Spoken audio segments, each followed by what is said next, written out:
Good morning, afternoon, and evening, dear colleagues, and welcome to this webinar on the launch of the UNESCO IESALC Policy Insight on the recognition of foreign higher education qualifications. It's a pleasure to see so many of you joining us today. My name is Vanja Gutovic, and I am the Secretary to UNESCO's Global Recognition Convention and the Lisbon Convention for Europe. I will be moderating today's session. Please note that we have interpretation in English and in Spanish, and you can switch the language at the bottom of your screen. I also kindly ask you to post any questions that you have during the webinar in the Q&A box, and we will address these at the end. So without further ado, I would like to hand over to Francesc Pedro, who is the Director of UNESCO IESALC, for his opening video message.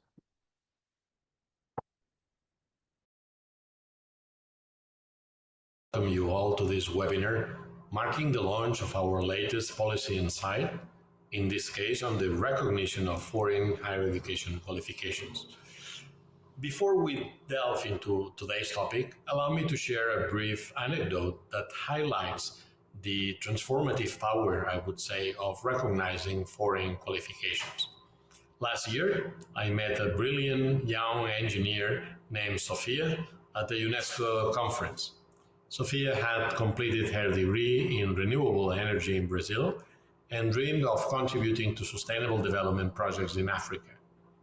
Thanks to the efficient recognition of her qualifications through a regional convention, she secured a position leading a solar energy initiative in Kenya. Her story not only represents a personal triumph, but also exemplifies how the recognition of foreign qualifications can drive innovation and progress across borders. It's stories like Sofia's that remind us of the real-world impact of the policies you are discussing today. Now, let's turn our attention to the importance of this issue for UNESCO. We find ourselves in a rapidly changing higher education landscape. In the last 2 decades, global enrollments have more than doubled, reaching an impressive 256 million students. But simultaneously, student mobility has tripled, with 6.4 million students now studying outside their home countries. These figures underscore the critical need for efficient and fair recognition of foreign higher education qualifications. This recognition for UNESCO is crucial for several reasons. First, because it facilitates the mobility of students and professionals, including researchers, allowing them to pursue opportunities across borders and contribute to international understanding by doing so. Second, because it ensures equitable opportunities for studies and work, breaking down barriers that might otherwise hinder personal and professional growth. And last but not least, because it is meant to support equity, relevance, and quality in higher education by promoting diversity and cross-cultural exchange, so much at the core of UNESCO. As I said, UNESCO plays a pivotal role in this context. We serve as the Secretariat for the Global Convention on the Recognition of Qualifications Concerning Higher Education, as well as the 5 regional recognitions conventions. For the one in Latin America and the Caribbean, our institute is also the Secretariat. These instruments, the global and the regional, provide a framework for fair and transparent recognitions practices worldwide. Let me conclude by saying that the recognition of foreign higher education qualifications is not just a matter of administrative procedure. It is a crucial element in fostering global understanding, promoting educational equity, and facilitating the free flow of knowledge and expertise across borders. And by doing so, promoting international cooperation and mutual understanding. Through our continued efforts and your valuable contributions, we can work towards a world where qualifications are recognized fairly and efficiently, opening doors to opportunity for students and professionals worldwide. Thank you very much for your attention, and I look forward to our discussions in this vital topic. And thanks to Francesc for getting us started today. I would now like to hand over the floor to my colleagues from IESALC, to Victoria Galan-Muros, the Chief of Research and Analysis, and Matthias Bukia, Policy Analyst, to give us a brief overview of the Policy Insights findings. You have the floor. Thank you very much, Vanya. Hopefully my video and audio is good enough. I'm also in the road, middle of an airport, but hopefully good enough for everyone to hear me mostly. Matthias, thanks very much. So I will just give you a brief context on today's presentation and today's launch. The context of the launch of these policy insights is the Policy Hub. Within the International Institute for Higher Education, one of the initiatives that we've launched is the Policy Hub. And this has 8 different activities. The first one is the Policy Observatory. This is a platform with comparable data. I will speak about that later. The second one is the data portal that is going to allow us to visualize key statistics on higher education system. Then we do also have a policy forum, which is an annual event of higher education policymakers and key stakeholders. We started it this year in March. In Brasilia, we'll be hosting another one next year. We also hosted those days the policy network. This is a closed network of high-level higher education policymakers. Will be happening again in December in Uruguay. We also have policy briefs, which are short documents that has context, challenges, good practices, and recommendations on emerging and important higher education issues. We do have policy insights as well. Today we're launching one, so I'll go into the details of these a bit later. And we have also started to collect updates into higher education policy changes and reforms globally that will be published on the same website as well. And finally, we've started recording, still not publishing, policy talks, which are going to be a series of podcast episodes with higher education policymakers and policy experts. So this is the Policy Hub. My colleagues will be sharing the link to the Policy Hub into the chat, so you can find it there. And now let's just focus very quickly on 2 initiatives. First one is the observatory. So why did we even spend a lot of time and resources doing that? Well, we found that there was a lack of comparative information about the characteristics of higher education systems worldwide. And this meant that it was an obstacle to evidence-based decision-making. There was a lot of missed opportunities for peer learning and collaboration globally. And what did we do? We put together regulation policies, characteristics of 146 higher education systems in an online database, hopefully simple and friendly to use. Soon we're going to integrate as well key statistical indicators. It is online already from a few months ago, freely accessible to everyone. My colleagues will be also sharing the link in the chat in a moment. So what do we want to do with this? At the end of the day, we want to facilitate comparative research and comparative analysis. We also would like to help guide informed policies, and at the end of the day, to be able to support international collaboration and knowledge sharing in higher education. So what do we have within the observatory? Which are the key figures? Well, we've divided all our items in 8 categories. Within those 8 categories, we have 45 indicators. And within those 45 indicators, we have 150 variables. In total, there are over 22,000 data points so far on 146 countries and growing. So that is what you can find, and you can visualize it in different ways. You can see all the information we have of one country, just by country profiles. You can take one item or one indicator and observe it, how it's distributed globally with world maps. Those are the global overviews, but you can also compare countries, up to 3 countries on all the different categories. Those are the 3 ways in which you can visualize data in the Policy Observatory. And now we're focusing on the policy insight, because this is what we're launching today. The policy insights are based on the data of the Policy Observatory. So we are analyzing data that hasn't been analyzed before. So each of the policy insights is really new data the new insights that we are making available to everyone on higher education globally. So there are these short documents that since January this year, we've published 16. Today, we're launching number 17. You have them here, all of them that has been published until today. What have we covered on those?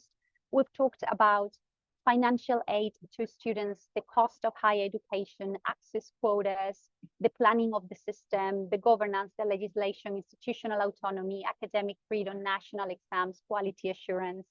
So these are only some of the topics that have been we've tapped into in these prior 16 insights, which we haven't done a webinar on, but we believe this insight number 17 was important, relevant, interesting to actually do a webinar on this. I'm going to give the word to my colleague, Matthias, and he is going to just dive you into the main results of these Policy Insights 17.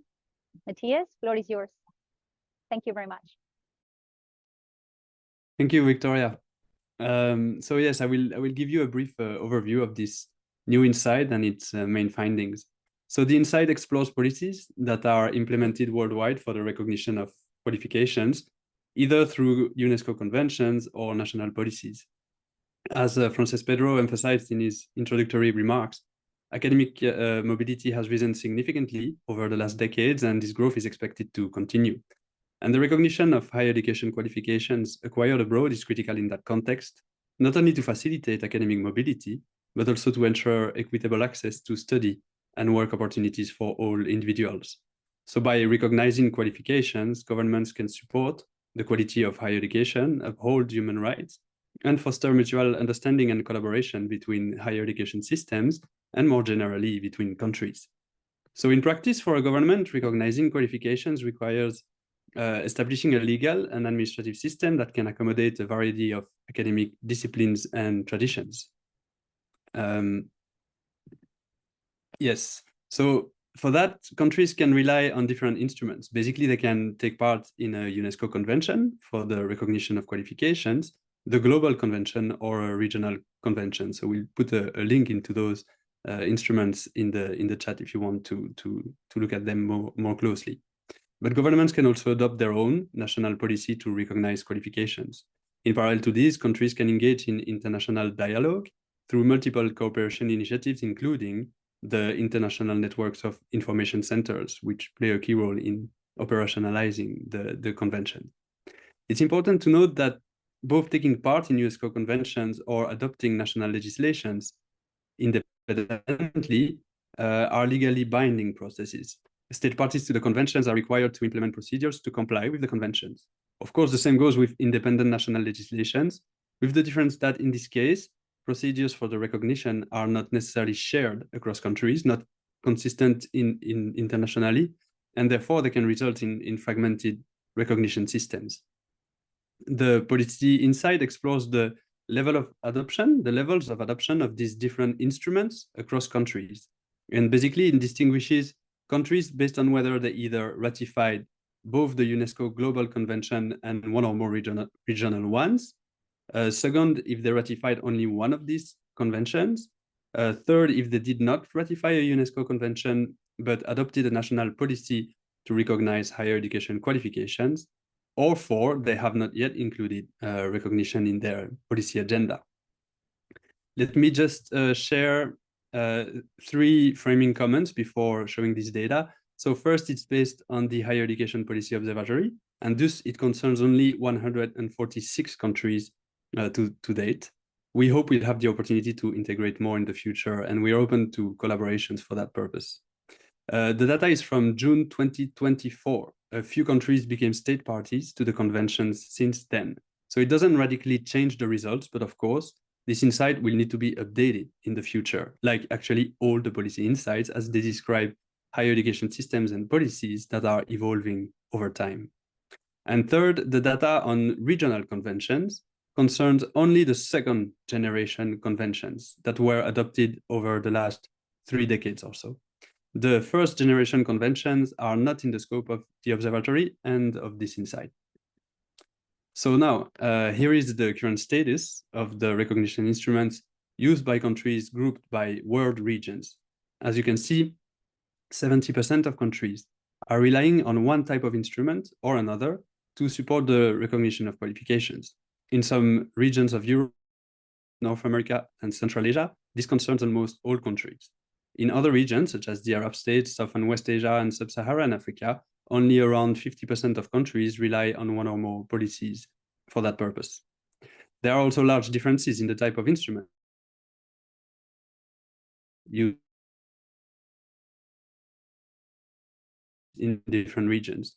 While some regions, such as North, rely heavily on UNESCO conventions, which is due to the long history of higher education system harmonization in Europe, in other regions, such as Latin America and the Caribbean or South and West Asia, countries are more likely to rely on independent national policies for recognition. Looking at countries distributed this time not by regions, but income groups, reveals additional insights. We can see that the higher the income level, the more likely countries are to be state parties to a UNESCO convention. Conversely, low income and middle income are much more likely to rely on national policies to recognize nations. And moreover, in nearly half of low and lower middle income countries, recognition is not yet on the policy agenda, or at least it was not identified.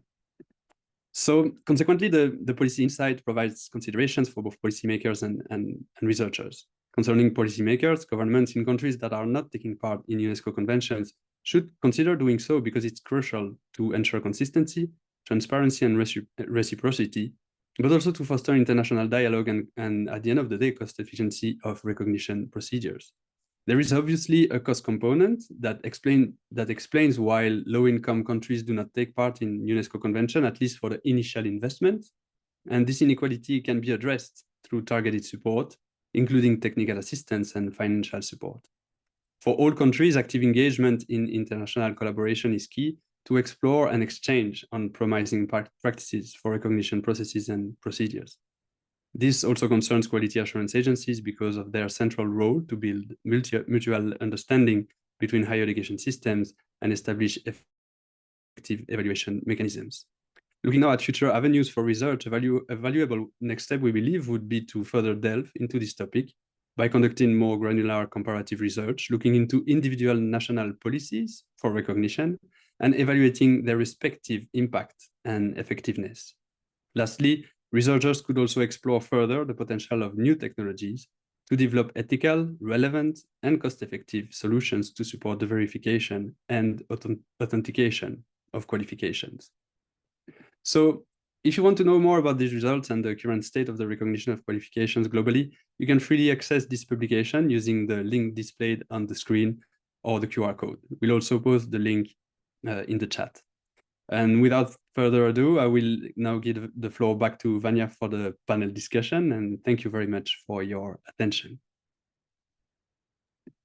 Thanks to you, Matthias, and thanks to Victoria for this overview, and the audience can find more information also in the links in the chat. I would just like to ask everyone a kind reminder to post any questions that you have in the Q&A box, and we will address these at the end. So now we will move on to our panel to discuss the policy brief, and namely the progress and challenges concerning recognition and how we can advance recognition and mobility both at the global and regional levels. And today we have the pleasure of having with us the presidents of the UNESCO Regional Recognition Convention Committees to share their insights on these issues, also from the perspective of their regions. And I would like to start by welcoming Dolly Sauganison, who is the president of the Tokyo Convention Committee for the Asia Pacific region and the manager of Qualifications Recognition Services at the New Zealand Qualifications Authority. Dolly, thank you for joining us so late in the evening from New Zealand. The floor is yours. Thank you very much, Vanya. Kia ora and greetings from New Zealand. And thank you very much for the opportunity to contribute to this discussion on progress and barriers to qualifications recognition, especially from an Asia-Pacific perspective. But firstly, I'd like to congratulate Victoria and Matthias for providing us with a well-researched insights paper to encourage further dialogue. As convention signatories, we have a role to play to engage, educate, and influence countries that have not yet ratified to support global recognition. I feel that we need to be inclusive and work together to facilitate discussion, share ideas, and learn from each other.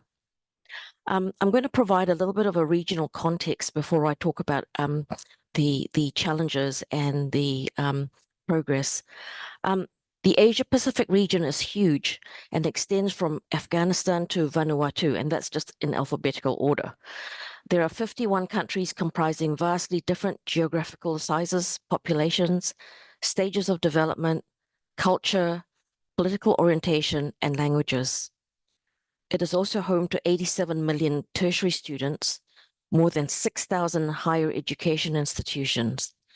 Highlights from the region include the University of Santo Tomas in the Philippines, which was established in 1611, and almost a quarter of the top 100 universities in the world are currently in the Asia-Pacific region. But the region has come a long way in establishing itself as a reputable education destination. However, there are still many developing countries in the Asia-Pacific region with immature education systems, and the gap between the rich and poor is increasing.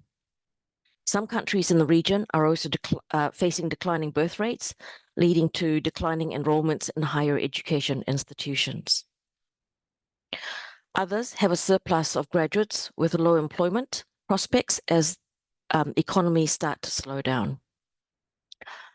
So in response to the Policy Insights question about whether countries featured in the Higher Education Policy Observatory recognize higher education qualifications, so far in the region, only 12 state parties have ratified to the Tokyo Convention. The last one was Armenia in 2021. We are also home to the 1983 Bangkok Convention, which is still active with 21 state parties. If this was a report card, one might say there is room for improvement in the region. And if you're an optimist like me, you could say there are opportunities. There are many, many opportunities. So it's probably no surprise that the first priority of the Tokyo Convention Bureau is to increase ratification to regional and global conventions and build a well-functioning APNIC. We currently have 8 expressions of interest in ratifying the Tokyo Convention. And in the spirit of inclusivity, we've also extended an invitation to Bangkok Convention state parties to join APNIC. Our biggest challenge at the moment is keeping the momentum going for countries that have expressed interest in ratifying. And I have suggested a buddy system where we pair countries with state parties to provide ongoing support to help nudge things along in the right direction as one of the solutions that we might consider. Global demand for higher education is expected to grow. We all know this.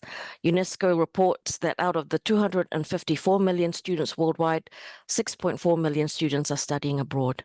Many of those students will have come from the Asia-Pacific region. Most will be looking for better education opportunities to improve their employment prospects, which makes the recognition of those qualifications awarded even more important if we are to break the cycle of poverty and inequity.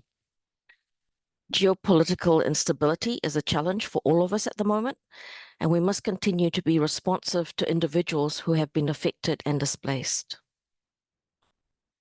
Countries that choose to ratify to the recognition conventions are committed to delivering fair, transparent, and non-discriminatory recognition outcomes for learners so they can use their qualifications anywhere in the world.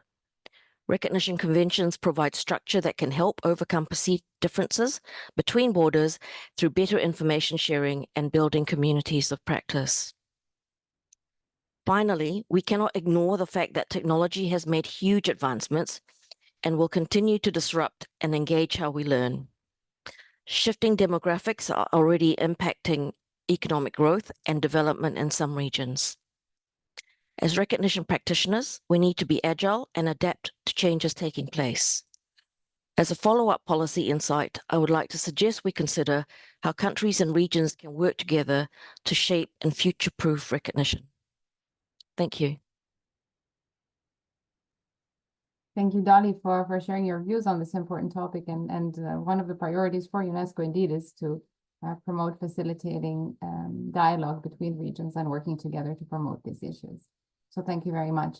Our next panelist is Gonzalo Baroni, who is the president of the Buenos Aires Convention Committee for Latin America and the Caribbean, and the national director for education in Uruguay.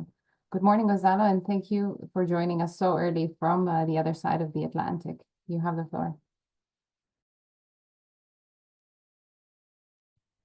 Good morning, everyone. I will start with some greetings and thanks for the panelists, and then I will switch to Spanish because I'm looking at the participants and mostly are from my region. That's why I will switch to Spanish.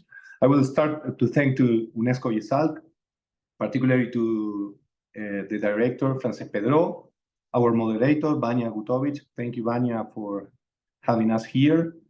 To the experts behind the document, Victoria and Matias, really interesting policy insight here. And the panelists and friends, Dolly and Luca, particularly Luca, a close friend, and during this process, in the enigmatic process between them and the Latin American region. Now I will switch to Spanish. Well, good morning, good night, good afternoon.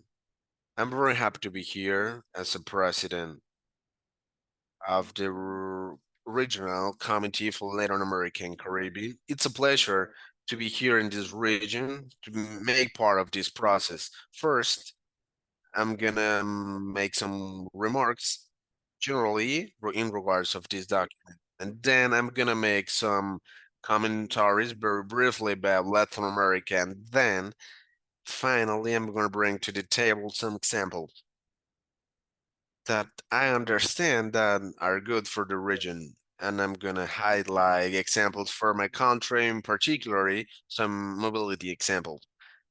So first, the importance of having this kind of studies, this kind of insights, not only for the research, for the academics, but particularly for the decision makers. I understand very necessarily not only my role as a president of the regional committee, but also as a national director of education of my country, of having this kind of information of arrivals of data. It's enabling us to make some decision, and as a president of the committee, it's helping me to drive other countries and governments to ratify this regional and global convention. So I want to highlight here some possible solutions. And in this panel, I think that we're going to have different views, as we heard Dolly and Luca in the future, that how are we dealing with this? Each of us with different depths. Of course, I want to highlight the work of Europe and North America, because they have been working hard during decades on this process. So, and secondly, some remarks about what this document did. First, the importance of the global recognition of the higher education qualification. I want to highlight the link to the regional, how each region is doing differently, and what it's going to help is to assure the access of to the education and for the development opportunities for the different people on the different parts of the world. In second, and I think that it's not that big according to, for the processes of the higher education, are the differences between regions, and we have a big challenge, and that it's, for example, for the global south to find some tools that help us to attend to the good things that the regions did that are advanced, and to improve, for example, with some south perspective making part of this conventions regionally and globally. And the third point that I think it's one of the most felt in the air, but now we have it in wrote down, it's how it's impacting the income in the ratification. And here we have some comments that the document It's not advancing because it's not corresponding for the people that it's doing, but we that are working more in the government and political, we have to say that in particular the mobility towards countries that have determined level of income to discuss academic mobility maybe is not discussed politically, maybe than in other countries that are threatened. And the fourth, it's about the refugees and the displaced people. I'm not gonna be making comments there, but the fifth is the impact of technologies. I'm getting to the final, but this is the final regarding Latin American Caribbean. We are in the most unequal region of the world. This region has a wide diversity, but maybe should have a better mobility of students to abroad. When we check other of the documents presented by IESALC and presented by UNESCO in this higher education sector, we found that particularly Latin American Caribbean is one of the regions with the lowest mobility. And in the observatory of higher education that we had the opportunity of having the launch brief few time ago, we found how Latin America it's stopped in mobility and is very focused on some countries only. So we have the challenge of the countries that are the lowest, smaller in geographically and in population to look to bring a human equity and professional and very powerful for the development of our countries and to help for our higher education system if possible. And to finish, some points regarding the impact that the Global Convention has had in my country, Uruguay, and particularly in some studies that we've done very briefly. 2 years ago, we've been working establishing one of the most advanced systems regarding the recognition of qualification of higher education at the point that we so far in these 2 years we have recognized more qualifications than in the last 15 years with the last system. So that has brought a lot of human equity and professionals, but above all, I want to highlight recognize people that were already living in our country, but they weren't able to perform their profession with the qualifications they had.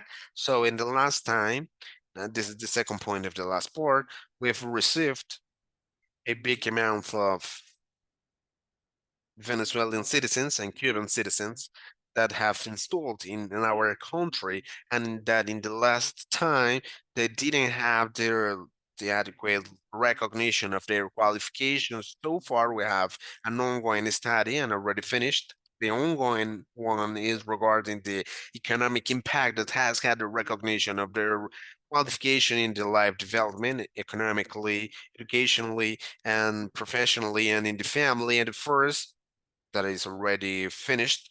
They have about Venezuelan professionals installed in our country, and it's marking the difference regarding the recognized ones and the others. And we have there a clear advantage for those that have already received the recognition, having impacting numbers and regarding the household uh, acquisitions, the entrepreneurships, starting the family composition, the amount, the quantity of children entering into legal education and higher education, and the quality of life regarding the access, not only for basic science and health services and for sexual health services as well. So thank you very much to be part of this webinar. Greetings again for all the people that have done this. Victoria, Matthias, thank you very much regarding your work. Vania, thank you for your moderation and for all my panelist friends to be here. Thank you very much. Thank you, Gonzalo, for your insightful views and vision, particularly related to your region. It's also very interesting to hear about the impact that the conventions have had on Uruguay and the rise in recognition numbers, and also the studies related to refugees. I think this can serve as a best practice model for many countries and regions of the world. And now I would like to move to Luca Lantero, who is the president of the Lisbon Convention Committee for Europe, and he is the Director General of CIMEA, the Italian National Information Center. The Lisbon Convention is a convention shared proudly by UNESCO and the Council of Europe. Luca, welcome. The floor is yours. Thank you. Thanks a million, Vanya. And thank you also to you, UNESCO, IESALC, because I think, and this is my first message, I think that this is the right framework to discuss those kind of elements, because among regions, among countries, among higher education institutions, because it's a global framework, and UNESCO can give us that possibility to share those kind of elements and to share those documents that I read, and there are some elements very interesting. But I would like to start speaking about starting from our experience of the European region, and also to the experience that we have in that field of credential evaluation and recognition, with some elements that maybe can help that dialogue at global level, and the fact that they can help at national level to better understand why it's so important to be part of a legal framework of any kind of processes regarding the regional and the global convention. First of all, I discovered that, and this is not so sometimes easy to say that I have a question. Are legal instruments that we create, like the regional and global conventions, are sufficient to solve the problem of the recognition, fair recognition for the normal people? And my answer is no. Those instruments are not enough to do that. Why? Because we need to share, to increase a culture of recognition, a culture of thanks to the fact there is a mobility at global level, to share those kind of elements, because we are different. Our higher education system are different. Our institutions have different strategies, goals, etc. But only legal instruments are not enough to solve the problem. After 20 years of that we use the Lisbon Recognition Convention methodology, principles, etc., we know that we have still problems with the normal people and with institutions about recognition and mobility. But why? Not because we don't have all the legal act approved and integrated in our legislation. If I think about my country, we have a super mega wonderful legislation of recognition, really. But this is the point that sometimes can stay at the level of the legislation and have an impact on the direct procedures of the normal life of student, researcher, the holders of qualification, etc. So the first point is legal instruments are not enough. We need those, but we need, and this is the first suggestion, training. We need training. We need that people within institutions, within ministers, within authorities have to be trained on those kind of elements, new concept, not only the idea that there were the nostrification activities, homologation.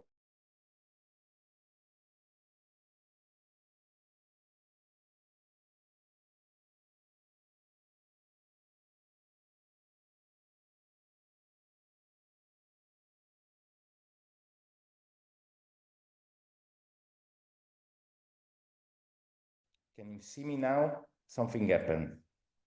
I don't know why. Can you see me? It's fine now. Thank you. Thank you. So, first of all, training. And this is something that can be, thanks to UNESCO, we can use the framework of UNESCO to increase those kind of training at bilateral, multilateral level, etc. The second point is the part of the data that we use to see the impact, the socioeconomic impact on our activities and reform. We know that it's very difficult, and it's something that was already presented in the document, that we don't have the same data. We don't collect the same kind of data that are used to compare our system and the socioeconomic impact of our reform within our national structure or context. And this is a pity also, because if we cannot compare the impact and the data, we cannot show how is good the socioeconomic impact to have or to participate in some reform, or to, for example, ratify any kind of regional convention or global convention. Or, for example, a very simple question. Why I have to improve or create a qualification framework in my country? Which is the added which is the added value to do that? If we don't have data, we cannot show that there is a holistic way, a socio-economic impact on that. Probably we lost a possibility. And for that reason, we have to speak in a sense the same language, or agreed on same standards and elements. And the second suggestion is, of course, the networking activities.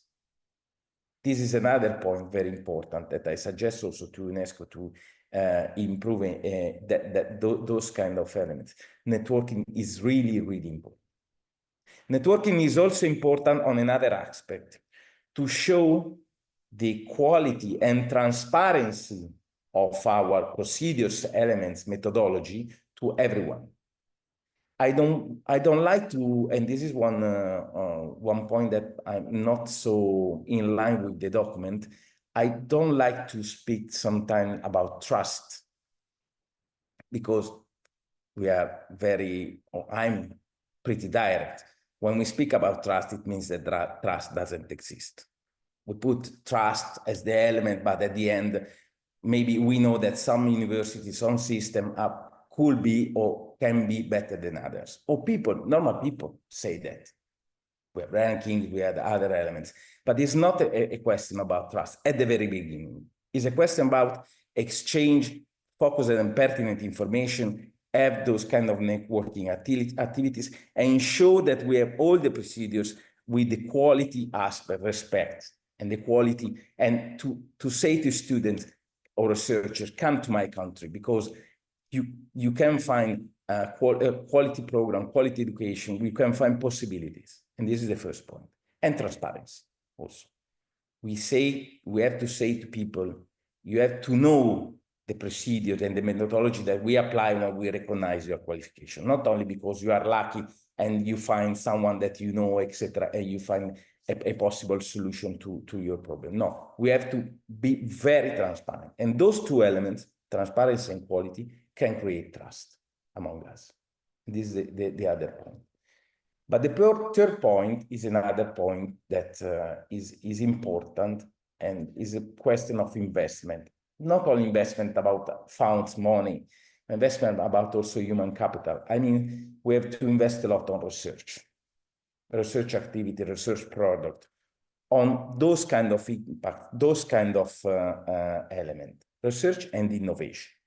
Today, we know that thanks also to digital solution, to artificial intelligence, we have a lot of possibility to reduce also the time for the recognition activities, to reduce the time to verify the genuinity of a qualification. This is something very interesting. And also that aspect is very important for us. And also research how to show how is the systemic impact of our reform on the fact of the good application of a recognition convention at national level or at the regional level. So the three main points for me, those are the important points that I would like to suggest, and I know that they already want to increase those activities, are training, networking, and research. Those are the three main points. Of course, we need time. After 25 years, only 1 month ago, the last European country ratified, and it was Greece, ratified the Lisbon Recognition Convention. So we need 25 years, and sometimes we need time. But of course, time now is very important also because reforms are very quick. The other point is that, for example, today, and I would like to express that concept also to other regions and to UNESCO, we would like more to speak not about second generation of convention within Europe, but we want to start a third generation of convention with the view of the automatic recognition. Because in Europe, we are speaking about automatic recognition in a sense to create instruments that give the possibility to respect the right to obtain a fair recognition to people. Then the fact to access or not in a course, in a profession is another story, but to give the possibility to have a quick answer and transparent answer to people. And this is something that we already start 5 years ago to work on those elements. And I think that we have to consider those elements because sometimes, we maybe represent the authorities at national level, but the real innovation is made by institutions, higher education institutions, universities. And we have to follow them. We have to follow the fact that they need genuine students, they need good people, researchers, young researchers, they need to increase their activities and their capacities. And so this is very important as a goal. Sorry if I put some question and maybe not all the solutions, but I think that if we start to focus on those three activities and training, networking, and research, we can collaborate together within that global framework, with a global view, and we can maybe learn from each other, not only from good points, but also from mistakes, but we can also have time to increase to really use the principles of our conventions within our national context. Thank you.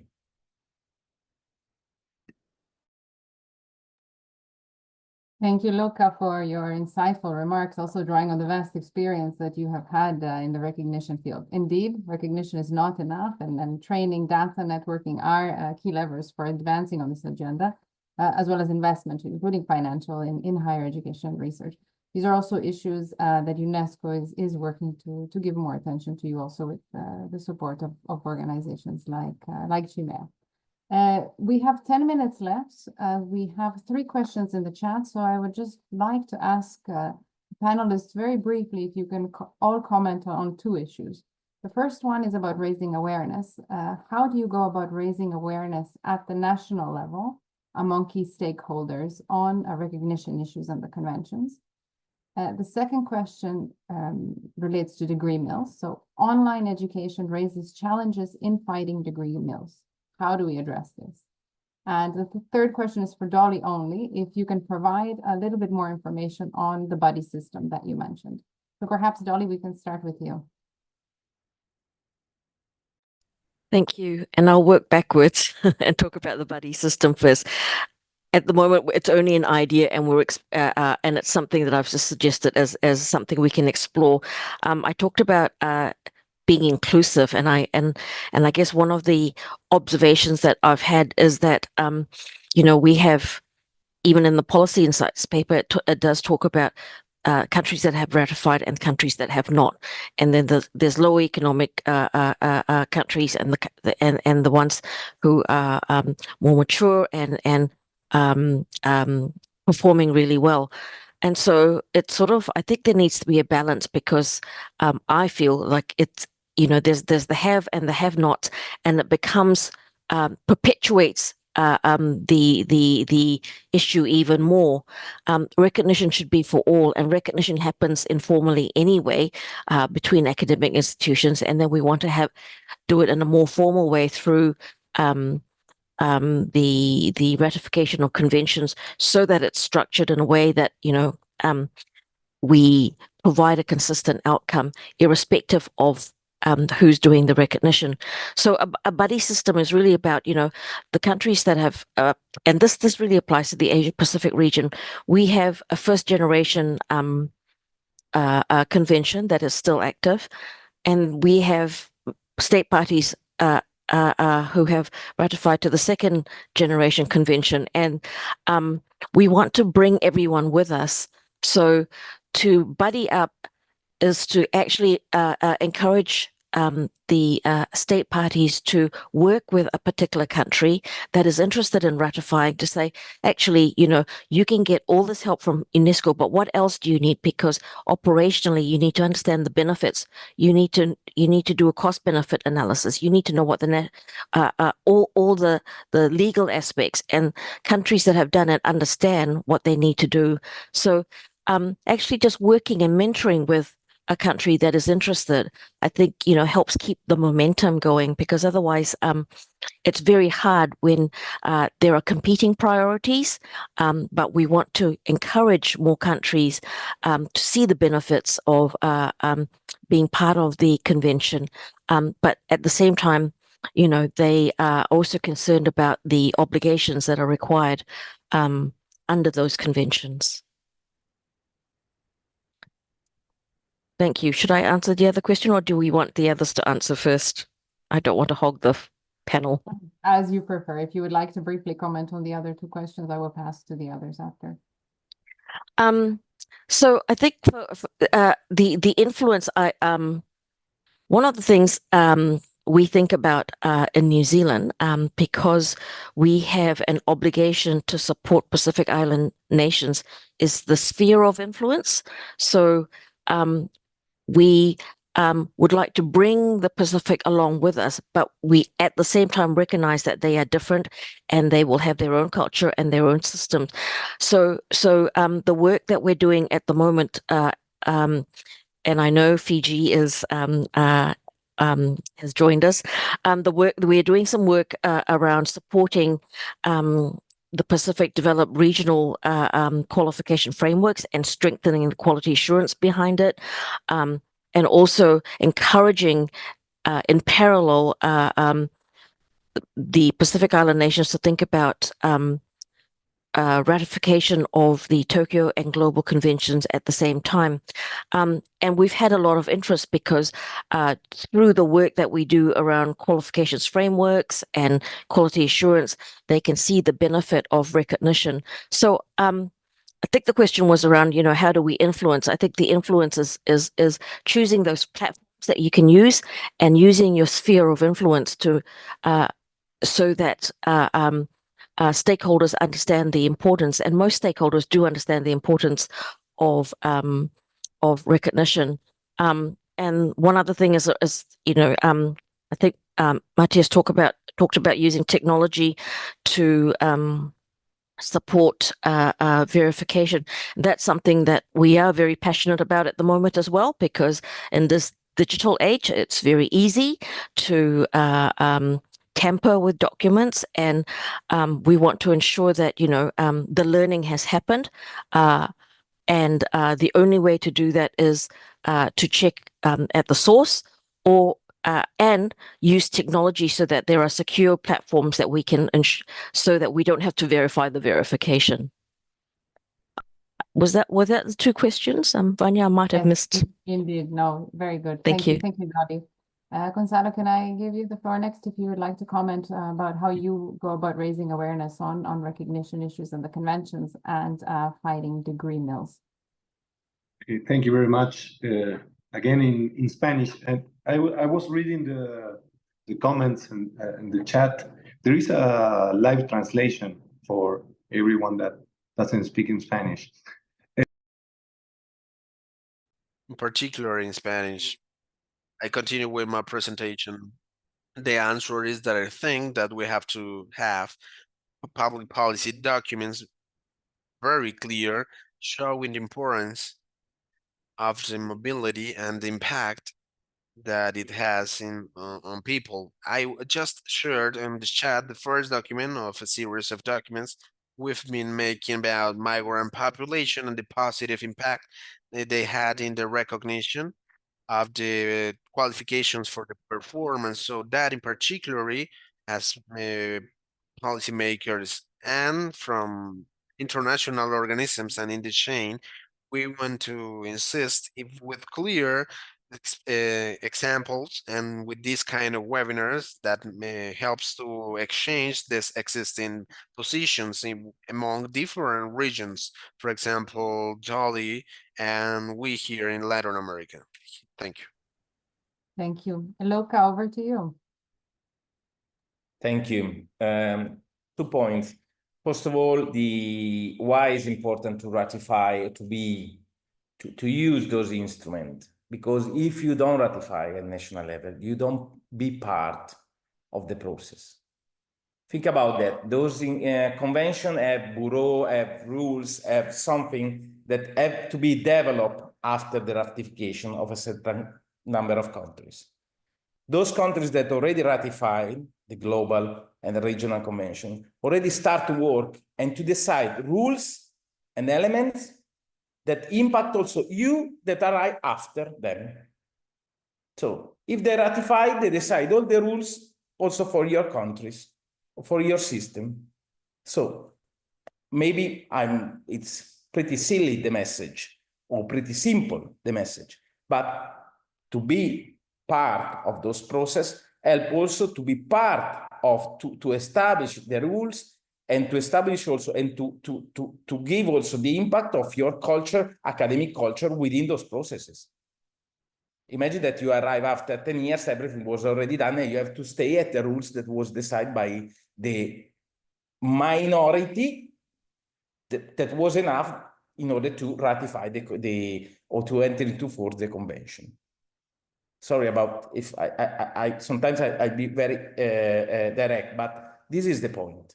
It's an added value to be part of the process because you are not an observer. You are part directly of the process, putting also the challenges that you have at national level about your institution, about your students, your researchers, etc. And then the second point is related to I think it was diploma meals or something online, etc.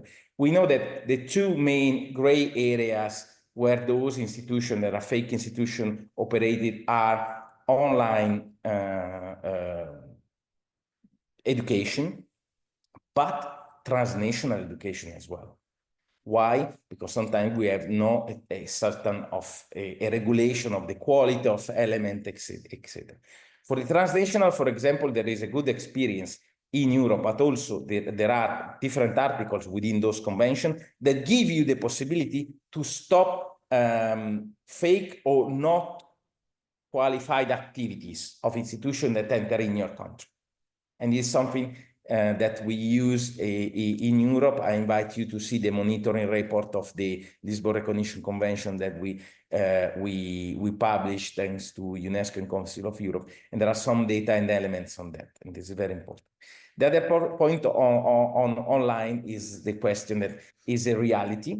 So today, the online education is something that we have to consider a lot, but we have also to establish quality system, quality assurance system for that. And sometimes those systems are not the same of the normal or academic or research institutions sometimes. And so we have to find those elements. But those are two challenges, very important also at national and international level. Thank you. Thank you, Luca, and thanks to all of you. Actually, we have a couple of more questions, but as we are running out of time, we do not have time to address them. We've come to the end of the webinar, and your contributions today will help shape UNESCO's agenda in the way forward. We will also take note of the questions in the Q&A box and the comments shared. So promoting the ratification and implementation of these conventions is a priority for UNESCO, and we stand ready to accompany countries in this process. There are close to 100 countries that are already states parties to these conventions, and with enrollments and academic mobility continuing to triple every 20 years, the relevance is becoming increasingly important. We also invite you to visit the Higher Education Policy Observatory, which contains a wealth of information on countries' higher education systems, their policies, and legislation. And we're continuing to expand the observatory and are open to collaboration to integrate both new countries and data. So please do not hesitate to contact Victoria and Matthias in this regard. You will find their emails in the chat. And last but not least, thank you to all the participants, to the interpreters, technicians, and all the UNESCO staff behind the scenes that have made this webinar possible today. I wish you a nice rest of the day. Goodbye.